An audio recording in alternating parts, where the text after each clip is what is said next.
Assalamualaikum warahmatullahi wabarakatuh. Waalaikumsalam warahmatullahi wabarakatuh. Bismillahirrahmanirrahim. Alhamdulillahi rabbil alamin. Wassalatu wassalamu ala ashrafil anbiya'i wal mursalin. Sayyidina wa maulana Muhammadin wa ala alihi wa ashabihil mujahidin at-tahirin, amma ba'du. Saudara-saudara kaum muslimin rahimakumullah. Pada pertemuan kali ini kita akan membicarakan riwayat Nabi Adam alaihi salam. Nabi Adam diciptakan oleh Allah dari tanah dan merupakan manusia pertama serta bapa dari seluruh umat manusia. Pada saat Allah hendak menciptakan Nabi Adam, Allah berkata kepada malaikat, "Inni ja'ilun fil ardi khalifah." Aku akan menjadikan seorang khalifah di permukaan bumi. Malaikat dengan nada sedikit protes berkata, "Ataj'alu fiha may yufsidu fiha wa yasfiku ad-dima wa nahnu nusabbihu bihamdik wa nuqaddisu lak." Tuhan, apa perlunya engkau ciptakan seorang khalifah di permukaan bumi? Kelak kalau mereka berkembang biak, kerjanya hanya akan melakukan kerusakan, menumpahkan darah, saling bermusuhan satu sama lain. Sedangkan kami, kata malaikat, sudah cukup bertasbih memuji kebesaranmu. Allah kemudian menjawab, "Inni a'lamu ma la ta'lamun." Aku lebih tahu tentang apa yang kalian semua tidak mengetahuinya. Setelah diciptakan Nabi Adam daripada tanah, ditiupkan roh, maka Allah kemudian mengajarkan kepada Nabi Adam berbagai macam ilmu pengetahuan. Wa 'allama Adam al-asma'a kullaha. Kemudian Allah mengajarkan Nabi Adam nama-nama segala sesuatu. Nama merupakan simbol daripada ilmu pengetahuan. Nabi Adam akan dijadikan khalifah di permukaan bumi. Maka dibekali oleh Allah Subhanahu wa taala al-asma'a kullaha, nama-nama segala sesuatu. Yang dimaksud di sini ialah al-ulumal katsirah, ilmu pengetahuan yang banyak. Malaikat pada mulanya protes. Kami kan sudah cukup bertasbih Tuhan. Kami kan sudah cukup memujimu. Untuk apa lagi membuat manusia sebagai khalifah di permukaan bumi? Seolah-olah malaikat tidak setuju. Allah yang maha tahu rahasia segala sesuatu memberikan vonis, aku lebih tahu tentang apa yang kalian semua tidak tahu. Oleh karena Nabi Adam dipersiapkan untuk menjadi seorang khalifah di permukaan bumi, maka dibekali oleh Allah dengan ilmu pengetahuan. Begitu Nabi Adam dan begitu kita. Karena bukan cuma Nabi Adam, kita pun oleh Allah dijadikan sebagai khalifah-khalifah di permukaan bumi ini. Yang nilai kekhalifahan kita bergantung kepada kondisi kita masing-masing. Ada orang yang menjadi khalifah level internasional, menjadi pemimpin dunia Islam. Ada orang menjadi khalifah level nasional saja. Ada khalifah tingkat kota saja, ada khalifah tingkat kecamatan, ada khalifah tingkat RW, RT, sekurang-kurangnya khalifah untuk tingkat rumah tangga masing-masing. Nah, tanpa membekali diri dengan ilmu pengetahuan, jangan berharap kita akan bisa melaksanakan tugas sebagai khalifah di permukaan bumi ini. Apapun saja, Nabi mengajarkan man aradad dunya fa'alaihi bil ilmi wa man aradal akhirata fa'alaihi bil ilmi wa man aradahuma fa'alaihi bil ilmi. Siapa yang menginginkan dunia harus dengan ilmu. Yang menginginkan akhirat juga harus dengan ilmu. Yang menginginkan dunia akhirat juga harus dengan ilmunya. Tanpa dasar ilmu, maka manusia tidak akan bisa menjalankan tugas kekhalifahan. Setelah diajarkan Adam nama segala sesuatu, dikonfrontir, dihadapkan dengan malaikat. Malaikat, kalau tadi kamu bilang buat apa perlunya menciptakan khalifah? Nih bentuknya. Adam. Sekarang malaikat, coba kamu sebutkan nama segala sesuatu ini yang ada di sini ini. Malaikat berkata, Subhanaka la ilma lana illa ma 'allamtana. Ya Allah, kami tidak punya ilmu, kami tidak tahu semua itu kecuali apa yang telah Engkau ajarkan kepada kami. Kalau kamu tidak sanggup, Adam, sebutkan nama-nama semua itu. Adam menyebutkannya dengan lancar.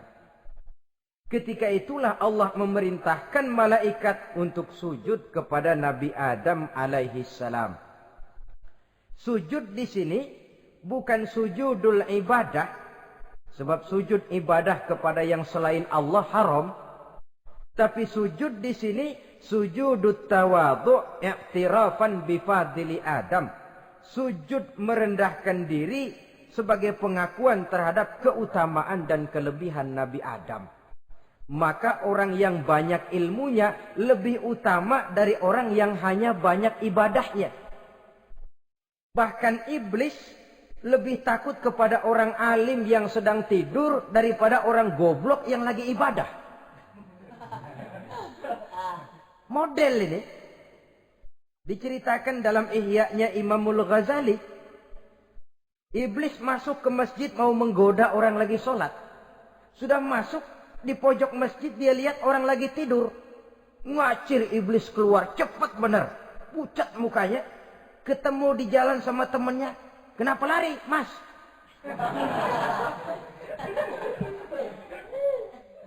Kata temannya, saya mau goda orang sholat. Lalu tiba-tiba di pojok masjid saya lihat ada orang lagi tidur. Saya takut betul sama itu orang. Lari saya keluar. Loh, sama yang sembahyang sampean nggak takut, kok sama yang tidur takut bagaimana? Yang tidur itu orang alim. Yang lagi sembahyang itu orang goblok. Oh, godain orang goblok, saya colek juga dia lupa sembahyang. Tapi orang alim ini saya takut betul. Lah kalau diukur dengan malaikat waktu itu Nabi Adam, ibadahnya lebih banyak malaikat, jelas. Sudah bertasbih, sudah bertahmid malaikat. Nabi Adam baru diciptakan. Tapi kenapa Allah perintah malaikat sujud kepada Adam? I'tirafan bifadli Adam. Keutamaan Nabi Adam. Pantas untuk diserahi tugas sebagai khalifah mengatur kehidupan di muka bumi. Kalau malaikat yang jadi khalifah di dunia ini, nggak rame dunia. Coba, malaikat material, harta nggak perlu. Seksual nggak perlu. Dunia ini hambar. Justru dunia ini menjadi ramai setelah manusia diberikan fungsi sebagai malaikat, sebagai khalifah oleh Allah Subhanahu wa taala. Saudara-saudara kaum muslimin rahimakumullah, setelah nyata kelebihan Nabi Adam, maka Allah perintahkan Nabi Adam tinggal di surga dengan segala kenikmatan yang ada di dalamnya. Tapi lantaran sendirian, kesepian Nabi Adam ini. Allah Maha Tahu, maka diciptakannya pasangannya, yaitu Siti Hawa dari tulang rusuk yang sebelah kiri. Sehingga Nabi pernah pesan begini, Istausu bin nisa fa innahunna khuliqna min dhil'in. Hati-hati kamu ngadepi perempuan. Yang tolong dengar nih yang laki-laki, yang perempuan belaga budak aja dulu lah. Hati-hati kamu ngadepi perempuan. Fa innahunna khuliqna min dhil'in, karena perempuan diciptakan dari tulang rusuk sebelah kiri. Apa watak tulang rusuk? Tulang rusuk itu kan bengkok. Perempuan tuh begitu. Didiemin aja, bengkok terus. Dikerasin, patah.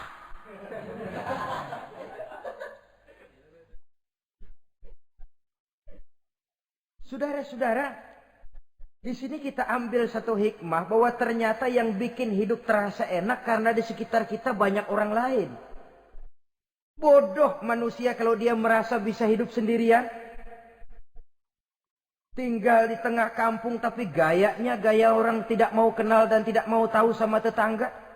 Jangankan di dunia, di sorga saja Nabi Adam karena sendiri kesepian. Apa saudara mau tinggal di Jakarta? Apa saja di Jakarta, sudahlah milik saudara. Hotel Indonesia dikasih saudara. Hotel Borobudur punya saudara. Monas buntel bawa pulang. Semanggi ambil. Tapi di Jakarta saudara tinggal sendirian. Kira-kira enak nggak? Ternyata yang bikin hidup terasa nikmat karena di sekitar kita banyak orang lain. Begitulah Allah ciptakan Siti Hawa. Setelah diciptakan Siti Hawa, natur manusiawi. Nabi Adam mau main pegang aja. Kata Allah, hai Adam, jangan kau sentuh sebelum kau bayar maharnya. Maharnya apa ya Allah? Maharnya antusalliya ala Muhammadin sallallahu alaihi wasallam. Maharnya kau bersolawat kepada Nabi Muhammad. Manusianya belum lagi diciptakan tapi namanya sudah ada. Nurnya sudah ada. Bahkan dijadikan mas kawin antara Adam dengan Hawa. Karena itu dalam Islam sebenarnya urusan kawin itu bukan yang sulit. Maka jangan dipersulit. Tapi juga jangan digampang-gampangin.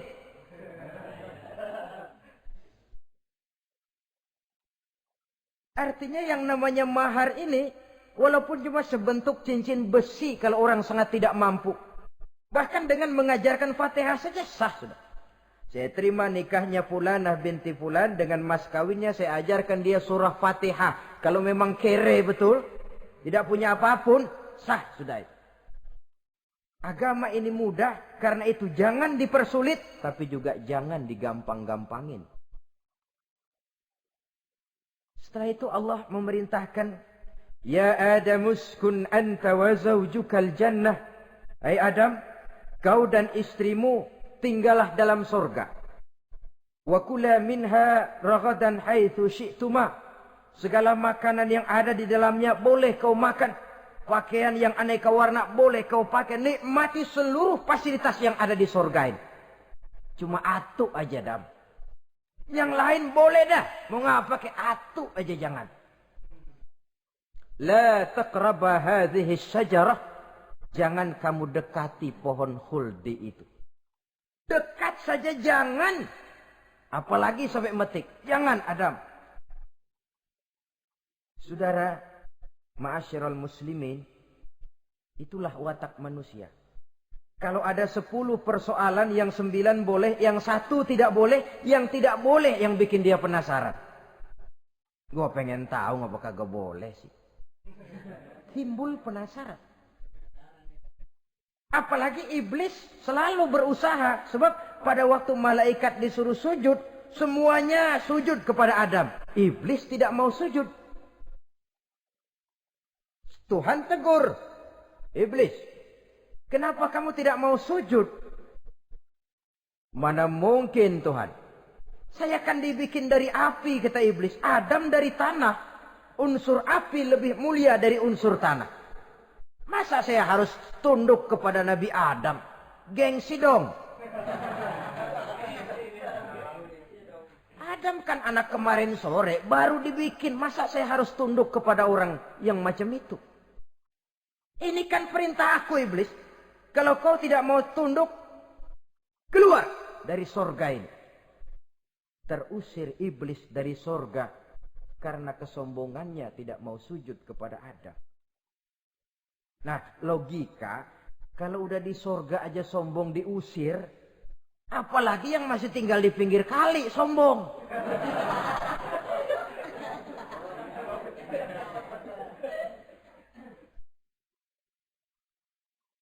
Tapi sejak peristiwa terusirnya itu, iblis bikin proklamasi. Apa proklamasi iblis? Rabbi fanzirni ila yaumi yub'asun.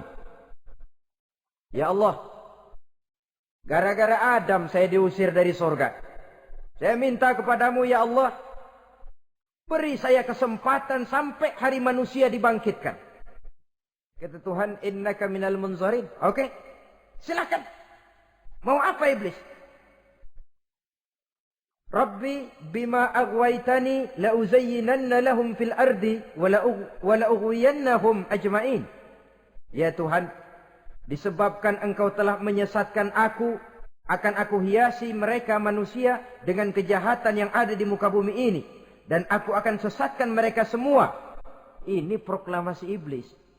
Gara-gara Adam saya terusir dari surga, maka sejak saat ini Adam dan seluruh keturunannya musuh bebuyutan saya.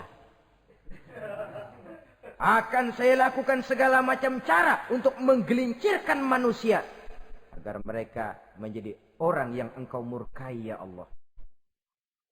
Kemudian Allah memberikan jawaban. Dialog ini saudara bisa lihat dalam surah Al-Hijr ayat 40, 41 sampai 44. Kata Allah apa? Inna ibadi laisa laka alaihim sultanun illa man ittaba'aka minal ghawin. Silahkan iblis.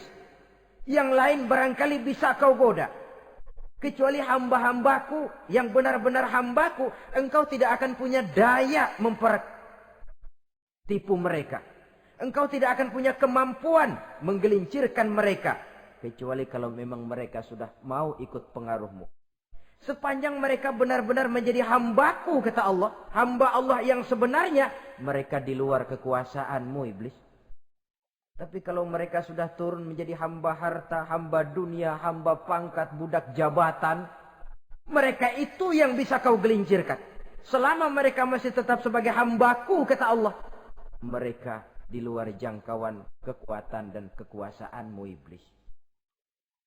Nah, sejak saat itu kan iblis selalu nyari jalan, nyari lantaran bagaimana Adam nih supaya dia tergelincir. Gara-gara dia saya diusir dari surga. Nguping terus iblis. Sampai akhirnya dia dapat berita tentang dilarangnya Nabi Adam mendekati pohon khuldi itu. Satu hari dengan muka sedih. Ya, iblis itu the best actor. Aktor ulung dia. Dengan roman muka sedih. Dia datang kepada Nabi Adam dan Siti Hawa. Kata Nabi Adam, iblis, ente kok tampangnya demek amat sih?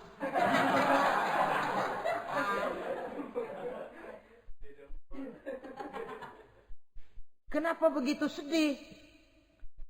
Adam, saya sebenarnya tidak ada yang bikin saya sedih. Cuma saya dapat berita bahwa engkau tidak akan selamanya di dalam surga ini.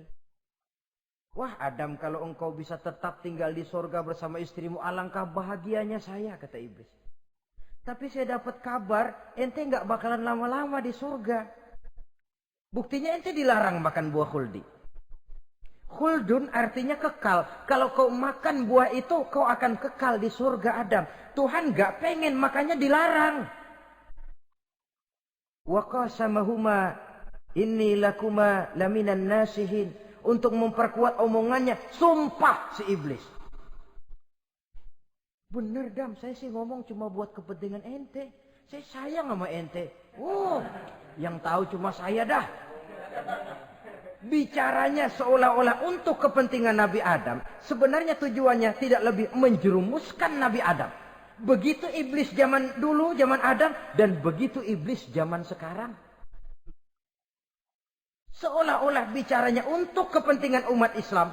Tapi sebenarnya tujuannya ngelecehin. Memperdayakan umat Islam. Dia bilang kepada Adam, saya sih cuma ngasih saran Adam, kalau ente pengen selamanya di surga, petik aja tuh buah. Pokoknya beres dah. Itu si Tuhan ngelarang bohongin doang lo. Supaya kau dan istrimu tidak lama-lama di surga, maka dilarangnya kau memakan buah khuldi itu. Udah, embat saja. Saudara-saudara, tipu daya iblis ini bisa kita baca dalam surah Al-A'raf ayat 20 sampai ayat 22. Nabi Adam tergoda, ditambah oleh bujuk rayu Siti Hawa. Nabi Adam yang setengah hati itu akhirnya terpancing betul. Sebab itu perempuan, walaupun peranannya tidak begitu kelihatan, tapi memang sangat menentukan. Tidak ada seorang suami bisa sukses jadi apapun dia tanpa peran serta istrinya. Karena itu sebagai muslim, kita punya teman hidup dan kita punya lawan hidup. Siapa teman hidup kita? Dalam arti sempit, teman hidup kita istri. Kalau dia istri tentu suami yang taat kepada Allah dan Rasulnya. Dalam arti luas, teman hidup kita ialah setiap muslim. Setiap orang yang pandangan hidupnya sama dengan kita. Itu teman hidup. Lalu lawan hidup kita siapa? Lawan hidup kita secara mutlak iblis dalam segala bentuknya. Iblis yang berbentuk halus, ini ngusirnya rada lebih gampang. Konon ya, iblis setan itu kalau dengar orang azan kan lari. Takut dia. Dibacakan bismillah, minggir. Yang sulit diusir ini iblis yang berbentuk manusia. Diazanin nyengir.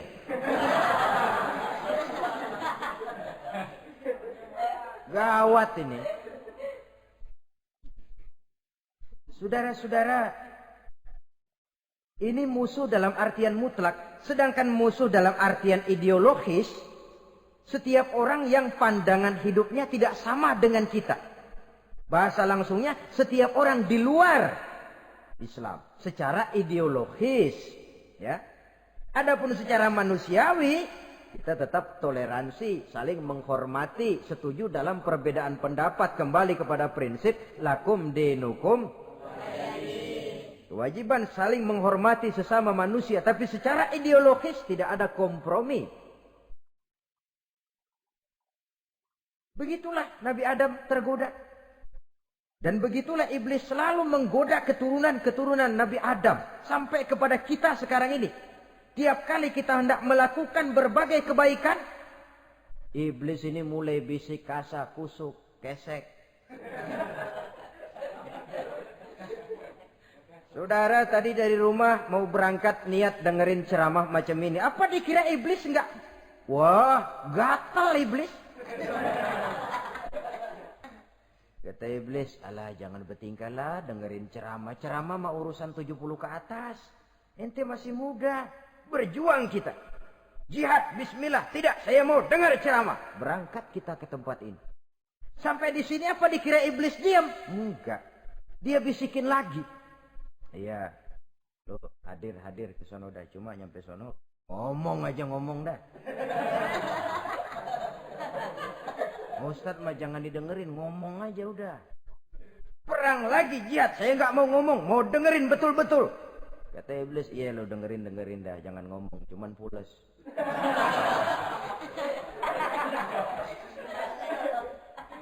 Segala macam cara dilakukan oleh iblis untuk menggelincirkan manusia.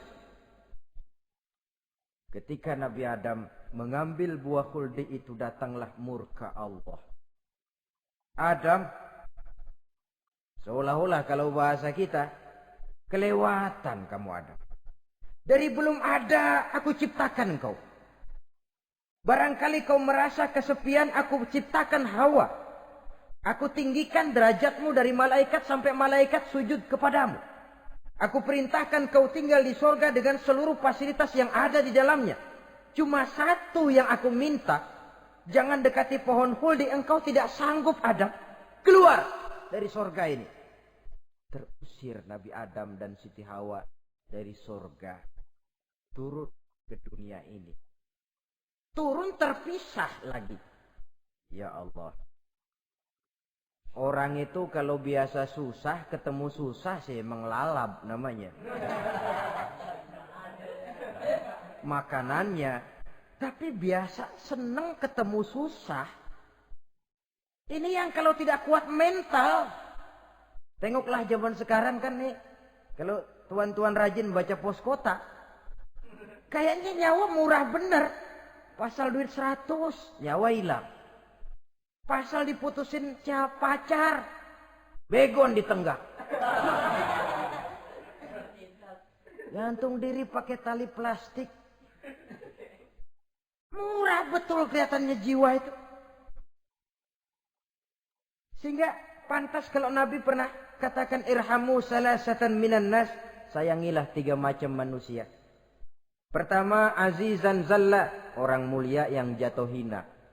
Pejabat tinggi kalau pensiun kesian bener. Ya Allah. Udah nggak ada yang ngasih hormat, tanda tangan nggak laku.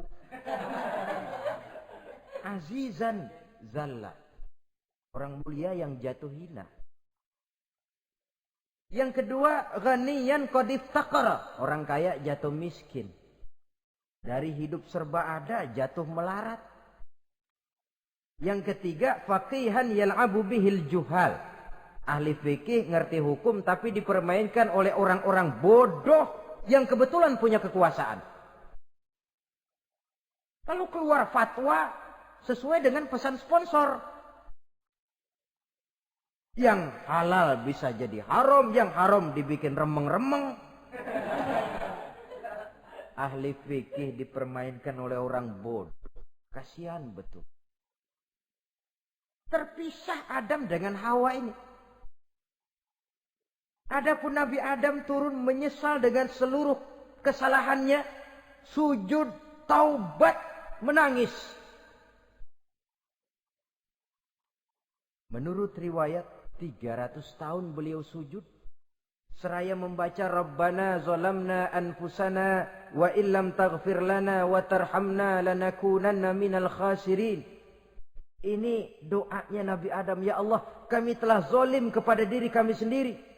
Andai kata engkau tidak kasihan, tidak memberikan ampun kepada dosa yang kami lakukan, sungguh kami termasuk ke dalam golongan orang-orang yang rugi. Ini yang dibaca Nabi Adam dalam taubatnya. Di akhir taubatnya, Nabi Adam munajat kepada Allah. Ya Allah, dengan kebesaran Muhammad, ampunilah dosa saya. Allah tegur, kaifa araftahu ya Adam walam akhluqhu. Dari mana kau bisa tahu nama Muhammad Adam, padahal aku ciptakan saja belum manusianya.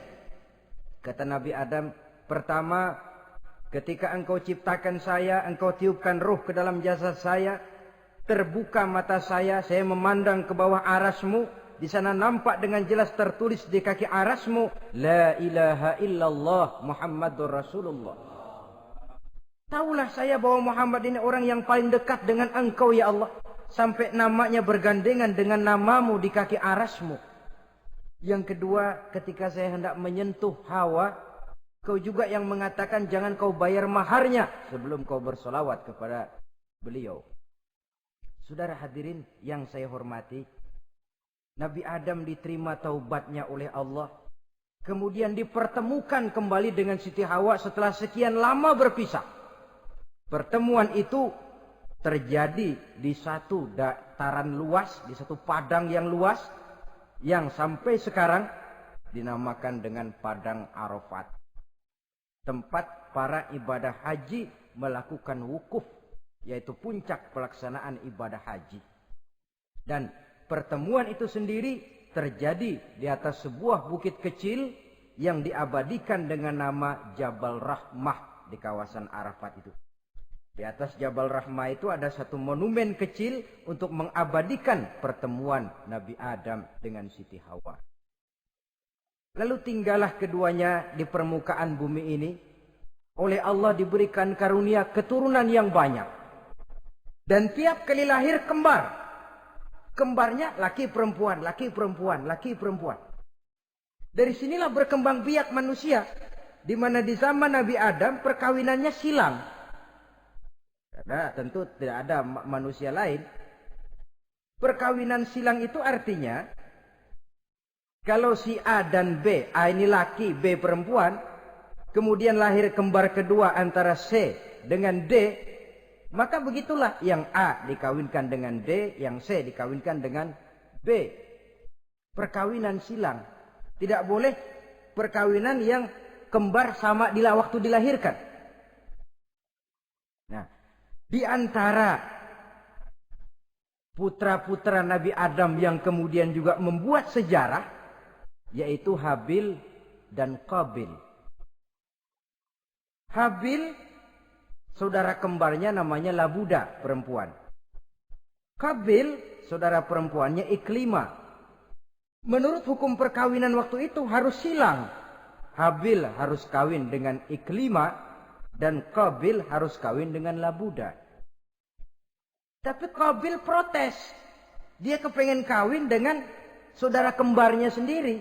Dalam arti yang sama-sama dilahirkan dengan dia, yaitu Iklimah. Kenapa? Karena kebetulan rupa Iklimah ini lebih cantik daripada Labuda. Protes kepada ayahandanya Nabi Adam. Apa? Saya tidak terima, saya harus kawin dengan Iklimah. Tidak Qabil, kamu harus kawin dengan Labuda. Enggak mau. Kenapa dengan Labuda? Kurang kece.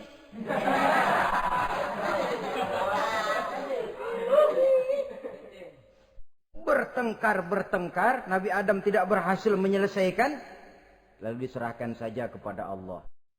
Kata Allah begini saja, bikin korban. Kamu berdua, Habil, Qabil. Siapa yang korbannya aku terima, dia boleh kawin sama Iklimah. Ternyata korban yang diterima adalah korbannya Habil. Jadilah Habil kawin dengan Iklimah. Tapi Qabil tidak puas. Dendam kesumatnya timbul, iblis ngilikin. Resek. Akhirnya dibunuh saudaranya Habil ini. Inilah sejarah pembunuhan pertama dalam kehidupan manusia. Qabil membunuh Habil. Habis dibunuh bingung. Bagaimana naruhnya ini mayat? Allah lalu memberikan petunjuk. Dalam Al-Ma'idah ayat 31 itu dijelaskan. Ada burung gagak berantem sama burung. Yang satu mati. Nah, oleh yang masih hidup, tanah ini dicakar-cakar sama kakinya dan sama paruhnya. Sehingga berbentuk lubang, bangkai saudaranya itu dimasukin ke lubang itu lalu diuruk lagi pakai tanah oleh cakar kakinya dan paruhnya itu. Sehingga Qabil, cara ini bisa. Itulah sejarah penguburan pertama dalam perkembangan manusia. Oleh karena itu, Nabi memberikan penjelasan, man sanna sunnatan hasanatan falahu ajruha wa ajru man amila biha wa fi riwayatin wa ajru man tabi'aha. Siapa orang yang melakukan satu kebajikan, dia akan mendapat pahala dan pahala dari orang-orang yang mengikuti kebaikannya. Misalnya saudara membentuk pengajian. Ramai pengajian saudara. 1000 orang yang datang ngaji, 1000 orang saudara dapat pahala. Sponsor kebaikan. Sebaliknya, wa man sanna sunnatan sayyi'atan falahu ismuha wa ismu man amila biha, ay wa ismu man tabi'aha. Siapa yang memulai suatu kejahatan, dia akan mendapat dosa dan dosa dari orang-orang yang melakukan atau mengikuti kejahatannya. Umpamanya saudara mengadakan pesta. Lalu dalam pesta itu terjadi segala macam maksiat. Maka seluruh maksiat yang terjadi malam itu di tempat itu, saudara ikut dapat dosanya. Kenapa? Sponsor. Tiap kali ada pembunuhan, Qabil dapat andil dosa. Kenapa? Sponsor. Tapi kalau 2 orang muslim, ini masalahnya Habil nggak ngelawan kan, dibunuh. Tapi kalau 2 orang muslim berkelahi, kata Nabi apa? Apabila 2 orang muslim saling berbunuh-bunuhan, maka al-qatil wal maqtul finnar. Baik yang membunuh ataupun yang dibunuh, dua-duanya neraka. Sahabat heran, ya Rasul, kalau yang ngebunuh masuk neraka pantas, tapi ini yang dibunuh kenapa neraka juga? Soalnya sama-sama niat, cuman keduluan aja. Itu kan masalahnya. Andai kata dia nggak terbunuh, dia yang akan membunuh. Niat itu sudah ada. Nah kalau Habil ini dia tidak punya niat membunuh, dia memang dibunuh oleh Qabil. Saudara-saudara kaum muslimin rahimakumullah.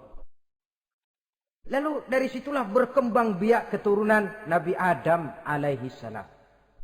Sehingga dengan demikian bisa kita katakan sebagai satu konklusi. Pertama, bahwa manusia adalah makhluk Allah yang menempati kedudukan tertinggi. Dan berasal dari Nabi Adam sebagai manusia pertama. Dengan malaikat sekalipun, manusia sebenarnya lebih tinggi. Kapan? Kalau dia tetap benar-benar sebagai hamba Allah. Yang membekali diri dengan ilmu pengetahuan. Laqad khalaqnal insana fi ahsani taqwim. Kami ciptakan manusia dalam bentuk yang paling baik. Dan ketinggian manusia itu tidak ditentukan oleh bahan-bahan dari mana manusia diciptakan. Tapi ditentukan oleh adanya roh yang ditiupkan ke dalam jasadnya. Dan kemampuan yang ditimbulkan oleh nilai-nilai rohaniah tadi. Kalau secara biologis kita ini semua bahannya sama. Dari saripati mak tanah yang menghasilkan buah yang dimakan oleh mak bapak kita. Membentuk hormon, menghasilkan sperma. Terjadi kerjasama yang baik antara ibu dan bapak. Sehingga kemudian melahirkan kita ke alam dunia ini. Secara biologis bahan kita sama. Dan tidak itu yang menentukan ketinggian manusia. Walaupun keturunan juga mempengaruhi. Sebab sekarang ada istilah ramai orang bicara bayi tabung. Dan majelis ulama sudah memberikan fatwa kalau spermanya itu berasal dari sang bapak, tidak jadi masalah. Tapi kalau dari orang lain, haram. Yang lebih celaka lagi di negara maju, tidak lewat proses alam rahim. Jadi dalam satu tabung yang diberikan suhu yang mirip dalam kandungan, di situ dipertemukan antara sperma, air mani laki-laki, dengan ovum, air mani perempuan. Diberikan suhu yang mirip dalam kandungan, dan itu diharapkan bisa menghasilkan manusia lewat tabung kaca itu. Saya tidak sanggup bayangkan kalau sekarang orang tanya asal-usul kita, kan kita masih enak jawab. Kamu anak siapa? Oh, bapak saya Fulan, ibu saya Fulana. Oh, kenal saya.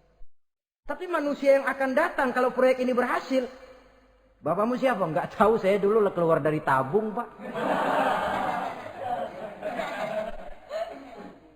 Rendah betul martabat manusia. Sama saja dengan ada perempuan pernah protes, Pak, Islam itu enggak adil katanya. Kenapa? Masa dalam Islam laki-laki boleh kawin lebih dari satu, tapi perempuan enggak boleh kawin lebih dari satu. Supaya sama-sama adil, boleh dong perempuan punya laki lebih dari satu. Saya bilang, justru disitulah Islam itu hendak menjaga martabat manusia. Kalau seorang suami punya istri empat-empatnya lalu hamil, bapaknya jelas. Tapi kalau perempuan satu punya suami 4 lalu hamil, bapaknya yang mana ya?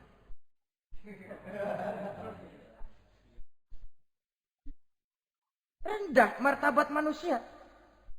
Ketika si bayi lahir, ibunya lihat, ini jidatnya kayak si A ini. Sudah, ini anakmu saja nih, jidatnya jidat kamu. Kata, antar dulu jidat saya, tapi kuping B ini nggak mau saya. Terkatung-katung si anak tanpa tahu kemana dia mesti manggil bapak. Ibu daftarin anak ke sekolah, Pak Guru tanya lagi, ini bin siapa, Bu? Bingung lah, udah tulis Bu, bin rame-rame.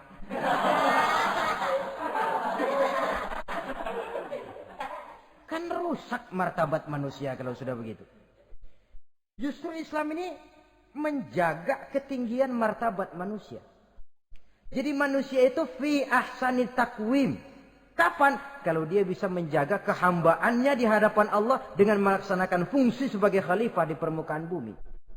Tapi bila dia sudah tidak lagi menjadi hamba Allah, tidak lagi berfungsi sebagai khalifah, dia sudah masuk summa radadnahu asfala safilin. Kami kembalikan ke tempat yang paling rendah, lebih rendah dari binatang sekalipun.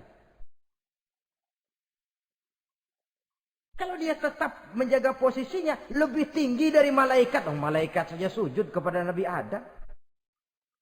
Apalagi kepada makhluk-makhluk yang lain manusia ini. Tapi kalau dia tidak pandai, lebih rendah daripada binatang. Inilah uniknya makhluk bernama manusia. Dengan posisinya dia bisa menjadi lebih tinggi dari malaikat. Tapi juga dia bisa meluncur lebih rendah daripada binatang. Untuk menjaga itulah diperlukan agama dalam kehidupan kita sekarang ini. Bukan cuma sebagai lipstick, tapi sebagai pedoman, sebagai way of life. Yang akan mewarnai cara kita berpikir, state of mind, rule of thinking. Cara kita memandang kehidupan ini. Diwarnai oleh nilai-nilai agama. Dengan demikian, maka manusia bukan keturunan kera. So, ada satu teori namanya teori evolusi yang disampaikan buat pertama kali oleh Charles Darwin. Dia mengemukakan teori bahwa perkembangan kehidupan sesungguhnya di dunia ini menunjukkan mata rantai yang utama melalui apa yang dia namakan seleksi alamiah. Mula-mula dari ikan, melalui seleksi ke amfibi. Dari amfibi ke reptil, dari reptil ke mamalia. Dari mamalia ke mamalia kecil. Dari mamalia kecil ke primat. Dari primat ke monyet. Dari monyet menjadi Homo erectus. Ini teori Darwin. Tapi dia tidak jelas-jelas mengatakan bahwa manusia keturunan monyet. Hanya seketurunan. Seketurunan kan tidak berarti keturunan. Begini saja. Toyota Kijang sama Toyota Corolla itu seketurunan. Tapi Corolla dengan Kijang kan lain. Cuma seketurunan. Dalam arti sumbernya sama. Makhluk yang tidak tahan seleksi alam oleh udara yang sangat dingin, perkembangan cuaca yang sangat panas, gempa bumi dan sebagainya, seleksi alam dia namakan, hilang, musnah dari peredaran. Seperti ada binatang raksasa itu dinosaurus, sekarang kan cuma tinggal dongeng saja, tinggal nama atau kerangka. Itu oleh seleksi alam dia nggak lulus, hilang. Yang bertahan, yang lulus seleksi alam. Manusia walaupun kecil yang lulus seleksi alam ini. Biar dihantam gempa bumi, angin topan, tetap aja ngejedok. Nah, teori Darwin ini, teori evolusi ini didukung dan dibuktikan oleh peninggalan fosil atau binatang dan tumbuhan yang hidup dan mati selama perkembangannya.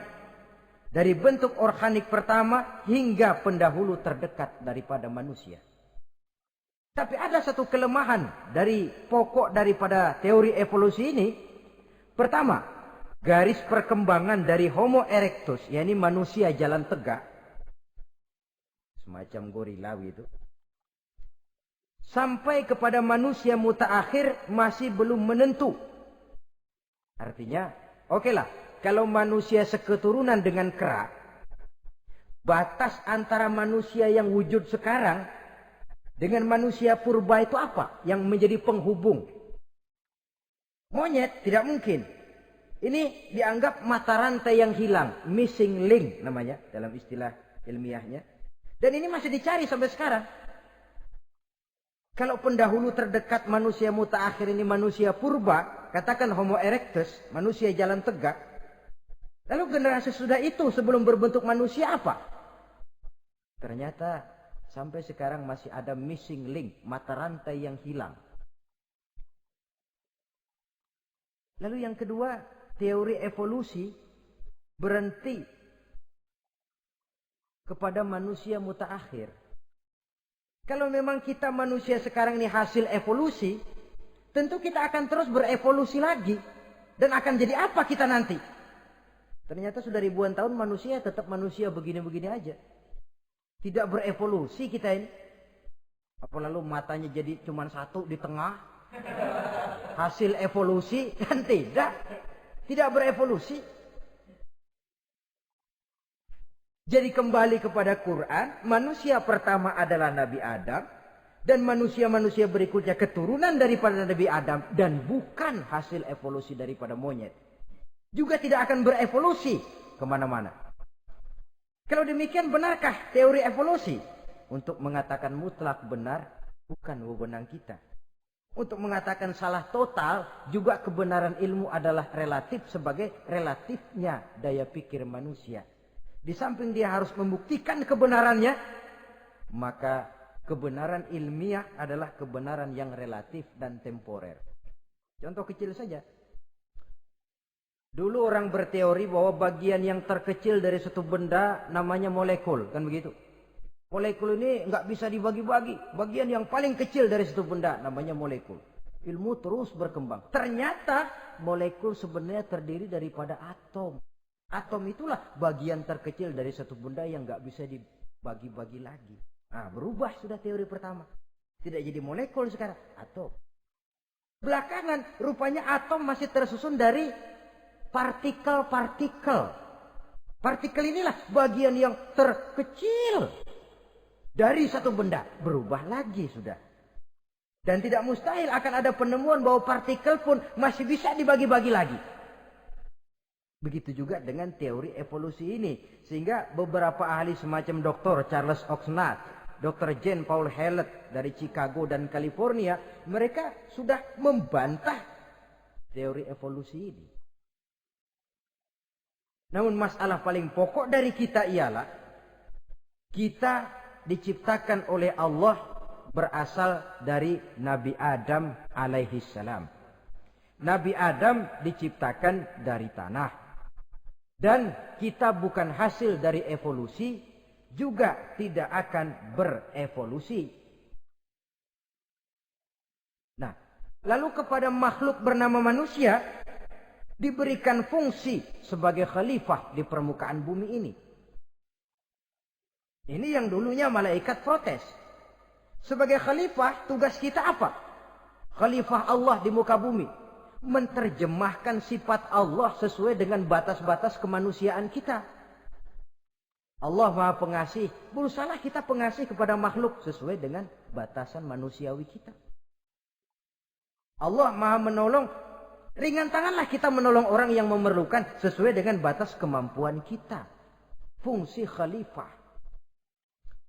Untuk bisa berfungsi sebagai khalifah secara baik, kita harus mempunyai modal yang dinamakan ilmu pengetahuan. Dan Islam sangat menggalakkan itu. Jauh dulu 14 abad yang lalu, dari desa kecil yang bernama Mekah yang peta belum muat, orang di dunia belum kenal, sudah keluar seruan utlubil ilma walau bisin, tuntutlah ilmu walaupun di negeri Cina. Ngomong Cina di Mekah. Padahal Mekah waktu itu belum masuk peta, belum dikenal orang. Sudah ada revolusi ilmu dan budaya. Belajar walaupun harus nyebrang ke negeri Cina. Lalu ada lagi misalnya allimu auladakumus sibahata warrimayah, kata Nabi. Ajarkan anakmu renang dan lempar. Lempar lembing, lempar cakra. Olahraga. Satu tanda Islam agama masa depan. 14 abad yang lalu di Saudi Arabia, Nabi mengajarkan, ajari anakmu berenang. Kalau Islam agama untuk orang Arab saja, mau berenang di pasir. Tapi wawasan pandangannya luas. Bahwa Arab sebagian besar memang Islam, betul. Tapi Islam bukannya Arab, itu juga jelas. Sepanjang kita masih menjadi khalifah Allah, maka sepanjang itu kita fi ahsani taqwim. Nah, sebagai khalifah Allah kita bertugas membudidayakan alam ini. Kita kadang-kadang terlalu. Ada ayat, wa ma min dabatin fil ardi illa 'ala Allahi rizquha. Semua yang melata di muka bumi dijamin rezekinya oleh Allah. Ayat itu betul. hak karena datang dari Allah. Bahwa rezeki disediakan di muka bumi, memang. Tapi rezeki itu tidak turun begitu saja laksana jatuhnya embun di waktu pagi. Kita harus berusaha. Dan usaha manusia mencari rezeki lain dengan ayam. Kalau ayam dari tahun atu. Nyari rezekinya tuh modalnya cuma ceker patok. Coba. Dari tahun 1 ayam, asal punya ceker, punya patok, sudah dapat rezeki dia. Nggak perlu masuk TK, SD, SMP. Tapi manusia cari rezeki, apalagi zaman sekarang. Persaingan hidup tajam, lapangan kerja sulit, tensi ekonomi tinggi. Masuk sekolah urusan, tamat sekolah urusan. Kadang-kadang dilema juga. Masuk perguruan tinggi negeri sulitnya setengah mati kayak onta masuk ke lubang jarum. Masuk perguruan tinggi swasta yang favorit biayanya selangit. Artinya tanpa membekali diri dengan ilmu, keahlian, skill, kemampuan, fungsi sebagai khalifah sulit untuk bisa kita laksanakan. Saudara-saudara kaum muslimin yang berbahagia. Kalau fungsi khalifah ini mampu kita laksanakan, iblis putus asa sudah. Sebagai khalifah, di satu pihak kita menyembah hanya kepada Allah, di lain pihak kita membudidayakan alam ini. Ada apa sih di perut bumi? Minyak, gas, timah, emas. Ada apa sih di lautan? Pelajari lewat oceanografi, membudidayakan alam. Air sungai supaya arusnya nggak mengalir mubazir. Ada manfaatnya, bisa menimbulkan energi yang menghasilkan tenaga listrik. Bisa mengairi persawahan, irigasi. Bikin apa? Bikin dam, membudidayakan alam. Tapi juga mengislamkan budidaya itu. Bahasanya mengkulturkan natur, mengislamkan kultur. Membudidayakan alam dan mengislamkan budi dan budaya manusia. Sehingga apapun yang kita kelola dari alam ini nantinya akan untuk menunjang tugas sebagai khalifah, sujud kepada Qadhi Rabbul Jalil. Saudara-saudara, maka bersyukur kita. Oleh Allah dijadikan manusia. Tidak pesan, terima beres, cantik. Dari segi biologis maupun psikologis, tidak ada makhluk secantik manusia. Dibekali dengan agama, di samping akal.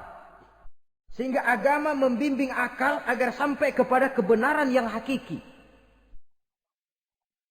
Kita sebagai keturunan Nabi Adam memegang fungsi khalifah. Jadi jangan main-main loh. Kita ini turunan Nabi, betul ini.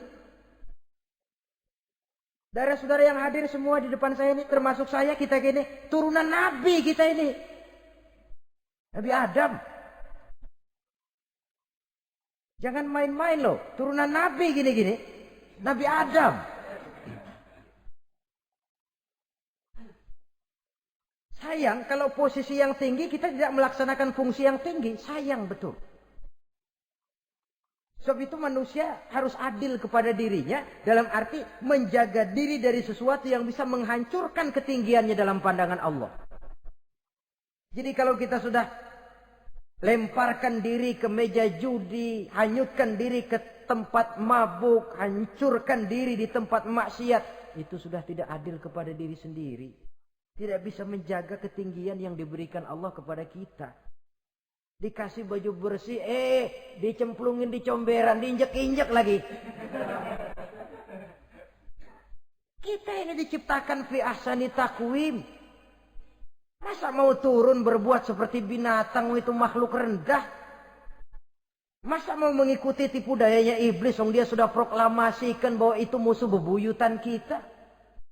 Innahu lakum aduwwum mubin. Setan musuhmu yang jelas dalam segala bentuknya. Saudara-saudara, untuk berfungsi sebagai khalifah ini sekali lagi, bekali diri dengan ilmu pengetahuan. Dan ilmu itu di zaman kita sekarang tentu kalau Nabi Adam diajari langsung oleh Allah, wa 'allama Adam al-asma'a kullaha. Lah kalau kita mau nunggu Tuhan ngajarin, geblek terus. Ya tidak mustahil Allah memberikan ilmu yang disebut ilmu laduni ya. Transfer. Langsung Allah memberikan kepada seorang hamba, membukakan pintu hatinya. Tapi bukan potongan kayak kita yang dapat ilmu laduni macam begitu. Satu contoh. Menurut ceritanya, Hadratus Syekh Kiai Hasyim Asy'ari itu kan ngaji beliau kepada Kiai Khalil Bangkalan, Madura. Kiai Khalil nih Bali 2 tahun berguru di sana, nggak diajarin apa-apa.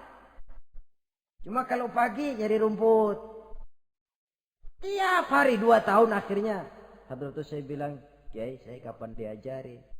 Sudah Hasyim kau pulang saja, insya Allah kau alim. Itu aja pulang jadi orang alim. Ya di samping terus beliau belajar ke Mekah. Kita harus melalui proses belajar ini untuk menunjang tugas kekhalifahan kita sebagai hamba Allah dan sebagai khalifah Allah di permukaan bumi. Sehingga 2 tugas ini bisa kita laksanakan dengan sebaik-baiknya, menjaga martabat manusia sebagai makhluk yang mulia dan keturunan dari Nabi Adam alaihissalam. Saudara-saudara, ini sajalah pembicaraan kita kali ini. Terima kasih banyak atas segala perhatian. Mohon maaf atas segala kekurangan. Usikum wa nafsi bitaqwallah. Aqulu qauli hadza. Wassalamu alaikum warahmatullahi wabarakatuh.